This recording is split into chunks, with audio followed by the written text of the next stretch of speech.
Hi friends, എല്ലാവർക്കും പുതിയൊരു വീഡിയോയിലേക്ക് സ്വാഗതം. ഇന്ന് ഒരു ഫിഷിംഗ് ബോട്ട് നിർമ്മിക്കുന്നതിൻ്റെ വിവിധ ഘട്ടങ്ങൾ, തുടർന്ന് ഫിഷിംഗ് നടത്തുന്നതിന് ആവശ്യമായ ഉപകരണങ്ങൾ എന്നിവ കണ്ട് മനസ്സിലാക്കാം. വീഡിയോ ഇഷ്ടമായ ചാനൽ സബ്സ്ക്രൈബ് ചെയ്യാനും തൊട്ടടുത്തുള്ള ബെൽ ബട്ടൺ അമർത്താനും മറക്കരുത്. ഒരു ഫിഷിംഗ് ബോട്ട് നിർമ്മിക്കുന്നതിനായി ആദ്യമായി ചെയ്യുന്ന ജോലി ഏറാവ് വെക്കുക എന്നതാണ്. ബോട്ടിൻ്റെ ഏറ്റവും താഴെ വരുന്ന ഭാഗമാണ് ഏറാവ്.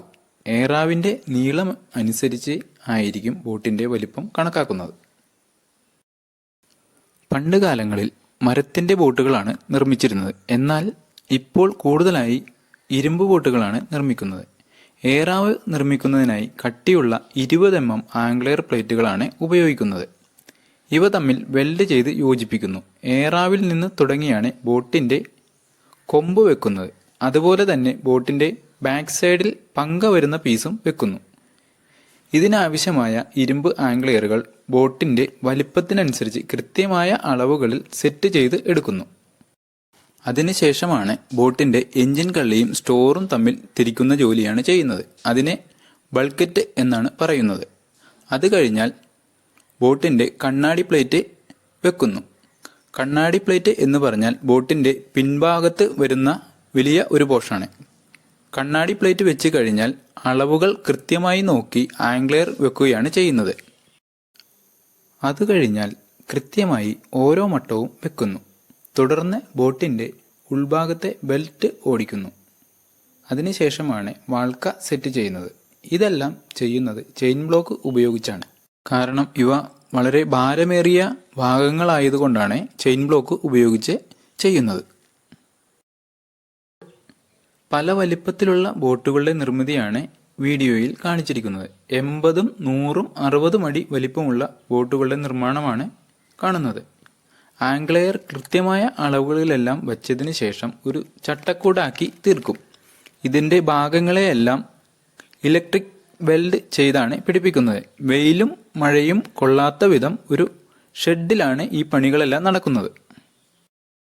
ഇത്തരത്തിലുള്ള നിരവധി ബോട്ടുകൾ നിർമ്മിക്കുന്ന വിദഗ്ധ തൊഴിലാളികളാണ് ഈ ബോട്ടുകളുടെ നിർമ്മാണത്തിന് പിന്നിൽ പ്രവർത്തിക്കുന്നത്. ഈ ബോട്ടുകൾ നിർമ്മിക്കുന്നത് മുനമ്പം ഫിഷിംഗ് ഹാർബറിന് അടുത്തുള്ള സുദാസ് എന്ന ബോട്ട് യാർഡിലാണ്.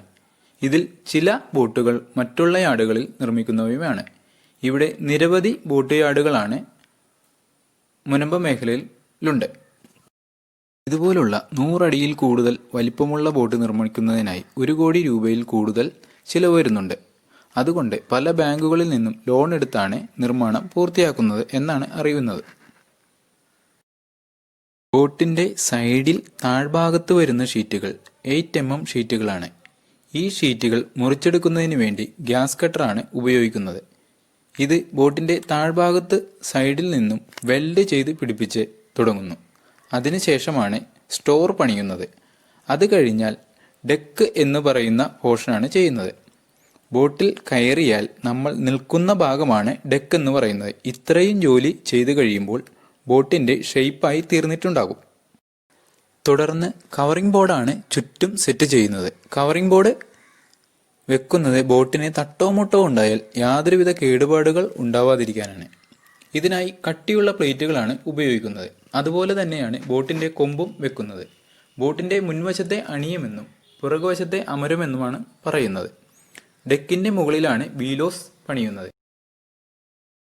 ഇപ്പോൾ ഏകദേശം പണിയൊക്കെ കഴിഞ്ഞ് പെയിൻറ്റിങ് നടന്നുകൊണ്ടിരിക്കുന്ന ഒരു ബോട്ടാണ് കണ്ടുകൊണ്ടിരിക്കുന്നത്.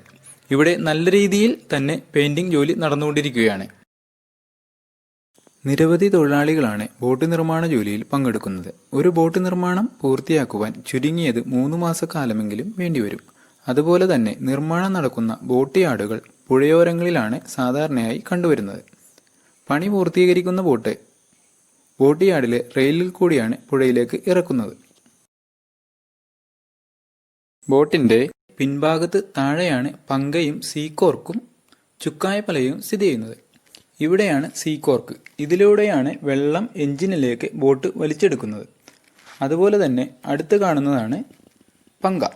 ഇതിനടുത്ത് തന്നെയാണ് ചുക്കായപ്പലകയും സ്ഥിതി ചെയ്യുന്നത്. ഏറാവിൻ്റെ അവസാനമായിട്ടാണ് ചുക്കായപ്പലക കാണുന്നത്. ബോട്ടിനെ അങ്ങോട്ടും ഇങ്ങോട്ടും തിരിയുവാൻ സഹായിക്കുന്നത് ചുക്കായപ്പലകയാണ്. സീകോർക്ക് ബോട്ടിൻ്റെ 2 വശത്തും ഉണ്ടായിരിക്കും. എൻജിൻ തണുപ്പിക്കാൻ വേണ്ടിയുള്ള വെള്ളം വലിച്ചെടുത്ത് റേഡിയേറ്റർ പോലെ പ്രവർത്തിക്കുന്നതാണ് സീ കോർക്ക്. ഈ കാണുന്നതാണ് ബോട്ടിൻ്റെ എഞ്ചിൻ റൂം. എഞ്ചിൻ റൂമിൽ അടുത്തായിട്ടാണ് ഡീസൽ ടാങ്ക് ഉള്ളത്. നിലവിൽ ഇവിടെ 2 ഡീസൽ ടാങ്കും ഒരു വാട്ടർ ടാങ്കുമാണ് ഉള്ളത്. ഒരു ഡീസൽ ടാങ്കിൽ 4500 ലിറ്റർ വീതം ഡീസൽ സംഭരണശേഷി ഉള്ളവയാണ്. വാട്ടർ ടാങ്ക് നിത്യോപയോഗ ആവശ്യമായ വെള്ളം സൂക്ഷിക്കുന്നതിനുമാണ്. ഈ ബോട്ട് വലിപ്പം കൂടിയ ബോട്ടായതിനാൽ 10-15 ദിവസത്തോളം ഫിഷിങ്ങിനായി ഏർപ്പെടുന്നുണ്ട്. അപ്പോൾ ഇത്രയും ദിവസത്തേക്ക് ഇന്ധനം ആവശ്യമാണ്. അതുപോലെ തന്നെ ഈ ബോട്ടിൻ്റെ എഞ്ചിൻ 25 ലക്ഷം രൂപയോളം വില വരും എന്നാണ് അറിയുവാൻ സാധിച്ചിട്ടുള്ളത്. എഞ്ചിൻ്റെ അടുത്തായിട്ട് ഒരു ജനറേറ്റർ കൂടിയുണ്ട്. ഇതിനെക്കുറിച്ച് പിന്നീട് പറയാം. ഈ കാണുന്ന എഞ്ചിൻ്റെ പുള്ളിയിൽ നിന്നാണ് വീഞ്ചിലേക്ക് കണക്ഷൻ പോകുന്നത്. ഈ ബോട്ടിൻ്റെ ഫുൾ വർക്ക് കഴിഞ്ഞിട്ടില്ലാത്തതിനാൽ നിലവിൽ മത്സ്യബന്ധനം നടത്തുന്ന മറ്റൊരു ബോട്ടിൽ ബാക്കി ഭാഗങ്ങൾ കാണാം. നിലവിൽ പണികളെല്ലാം പൂർത്തീകരിച്ച് ഫിഷിംഗ് നടത്തിക്കൊണ്ടിരിക്കുന്ന ഒരു ബോട്ടിൻ്റെ ഡെക്കിലാണ് ഇപ്പോൾ ഞങ്ങൾ നിൽക്കുന്നത്. ബോട്ടിൻ്റെ മുൻവശത്തെ കൊമ്പ് എന്ന് പറയുന്ന ഭാഗമാണ് ഇത്. അതുപോലെ തന്നെ ബോട്ടിൻ്റെ മുൻഭാഗത്ത് ഡെക്കിന് താഴെയാണ് സ്റ്റോർ വരുന്നത്. പിടിക്കുന്ന മീനുകൾ അതുപോലെ തന്നെ ഐസ് കേടുകൂടാതെ സൂക്ഷിക്കുന്നത് സ്റ്റോറിലാണ്. ബോട്ടിൻ്റെ ഫ്രിഡ്ജാണ് സ്റ്റോർ. ബോട്ടിൻ്റെ വലിപ്പ വ്യത്യാസം അനുസരിച്ച് സ്റ്റോറിനും വലിപ്പം കൂടുതലായിരിക്കും. അതുപോലെ തന്നെ വലകൾ സൂക്ഷിക്കുന്നതിനായിട്ട് ഒരു കളവും ഉണ്ടായിരിക്കും. കൂടാതെ ബോട്ട് കടലിൽ നിർത്തിയിടേണ്ട സാഹചര്യങ്ങളിൽ ആങ്കർ എന്ന് പറയുന്ന ഉപകരണമാണ് വെള്ളത്തിലിടുന്നത്. അത് ബോട്ടിനെ ഒരു സ്ഥലത്ത് തന്നെ നിർത്താൻ സഹായിക്കുന്നു. അതുപോലെ തന്നെ ഫിഷിങ്ങിന് ഉപയോഗിക്കുന്ന വലയും കാണാം.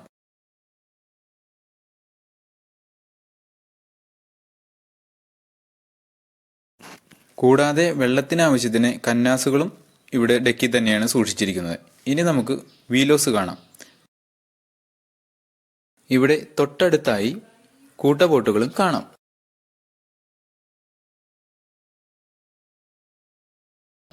വീലോസ് നിർമ്മിച്ചിരിക്കുന്നത് മരം കൊണ്ടാണ്. ഒരു വീടിൻ്റെ ഉള്ളിൽ പ്രവേശിക്കുന്ന പോലെയാണ് വീലോസിൽ പ്രവേശിക്കുമ്പോൾ തോന്നുന്നത്. കാരണം വീടിൻ്റെ പോലെ പടികളുണ്ട്. പടി കടന്ന് അകത്ത് കാണുന്ന നല്ല പോലെ ഫർണിഷ്ഡ് ആയിട്ടുള്ള റൂം പോലെയാണ് തോന്നുന്നത്.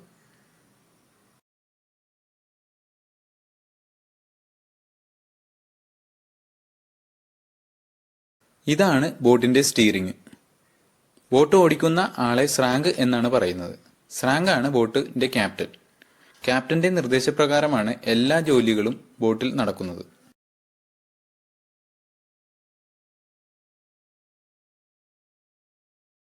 ഈ വ്യൂവിൽ നിന്നുകൊണ്ടാണ് സ്രാങ്ക് ബോട്ട് ഓടിക്കുന്നത്.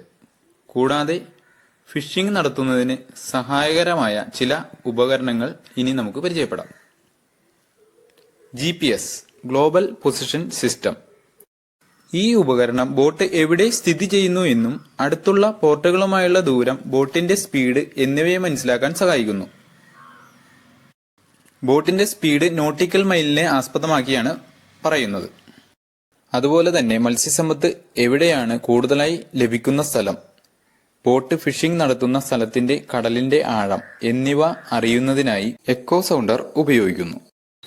കൂടാതെ മത്സ്യബന്ധനത്തിനിടയിൽ അടുത്തുള്ള ബോട്ടുകളുമായും അതുപോലെ തന്നെ അടുത്തുള്ള പോർട്ടുകളുമായും ആശയവിനിമയം നടത്തുന്നതിന് വയർലെസ് സെറ്റുകളും ഈ ബോട്ടിൽ ഉപയോഗിക്കുന്നു.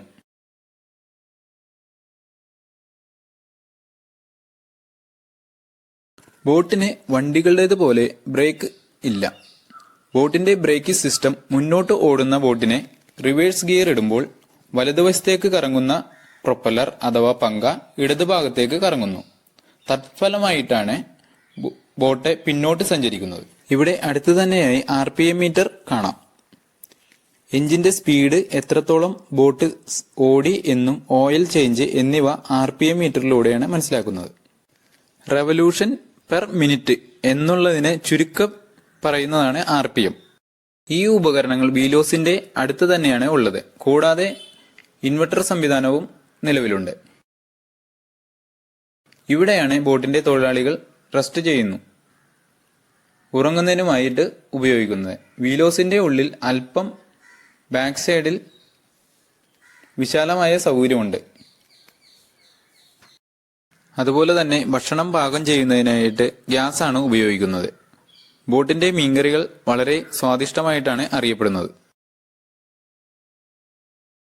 കടലിനോട് പൊരുതി ജോലി ചെയ്യുന്ന ഇവർക്ക് അല്പനേരം വിനോദത്തിനും വിശ്രമത്തിനുമായി ബോട്ടിൽ ടിവിയും മറ്റ് ഇലക്ട്രോണിക്സ് ഉപകരണങ്ങളും ഉണ്ട്. ഇവയെല്ലാം വീലോസിൽ തന്നെയാണ് സ്ഥിതി ചെയ്യുന്നത്. ഇപ്പോൾ ഈ ബോട്ട് മത്സ്യബന്ധനത്തിന് പോവാത്തത് കൊണ്ടാണ് വീഡിയോ പിടിക്കാൻ സാധിച്ചത്. അതുപോലെ തന്നെ വളരെ സ്നേഹത്തോടു കൂടിയാണ് ബോട്ടിന്റെ ശ്രാങ്ക് സാംസൺ അണ്ണനും സഹപ്രവർത്തകരും ബോട്ടിന്റെ പ്രവർത്തനം പറഞ്ഞു തന്നത്. ബോട്ടിന്റെ ബാക്ക് സൈഡിലാണ് വീഞ്ച് സ്ഥിതി ചെയ്യുന്നത്. വീഞ്ചിന്റെ സഹായത്തോടു കൂടിയാണ് മത്സ്യബന്ധനം നടത്തുന്ന ബോട്ട് വല വലിച്ചെടുക്കുന്നത്. വല കടലിൽ നിന്നും ബോട്ടിൽ എത്തുന്നതിന് ശക്തിയേറിയ ഒരു ക്രെയിൻ പോലെയാണ് വീഞ്ച് പ്രവർത്തിക്കുന്നത്. അപ്പോൾ ബോട്ടിന്റെ പിൻഭാഗത്ത് വല എത്തിച്ചേരുമ്പോൾ വലയിലെ മീനുകളെ എല്ലാം തരംതിരിച്ചെടുക്കുന്നു. വീഞ്ചിന്റെ താഴെയാണ് എഞ്ചിൻ റൂം. എഞ്ചിൻ റൂമിൽ ജനറേറ്റർ ഉപയോഗം നേരത്തെ സൂചിപ്പിച്ചിരുന്നല്ലോ. ബോട്ട് ആങ്കർ ചെയ്യുമ്പോൾ രാത്രികാലങ്ങളിൽ ബോട്ടിന്റെ എഞ്ചിൻ ഓഫ് ചെയ്യുന്നു. ആ സമയത്ത് ലൈറ്റുകൾ ഇടുന്നതിനും പിടിച്ച മീനുകൾ വേർതിരിച്ചെടുക്കുന്നതിനും കഴുകി വൃത്തിയാക്കുന്നതിനും ഇന്ധനം ലാഭിക്കുന്നതിനും വേണ്ടിയാണ് ജനറേറ്റർ ഉപയോഗിക്കുന്നത്. ഈ വീഡിയോ ഇഷ്ടമായാൽ ചാനൽ സബ്സ്ക്രൈബ് ചെയ്യാനും തൊട്ടടുത്തുള്ള ബെൽ ബട്ടൺ അമർത്താനും മറക്കരുത്. അടുത്തൊരു വീഡിയോയുമായി വീണ്ടും കാണാം.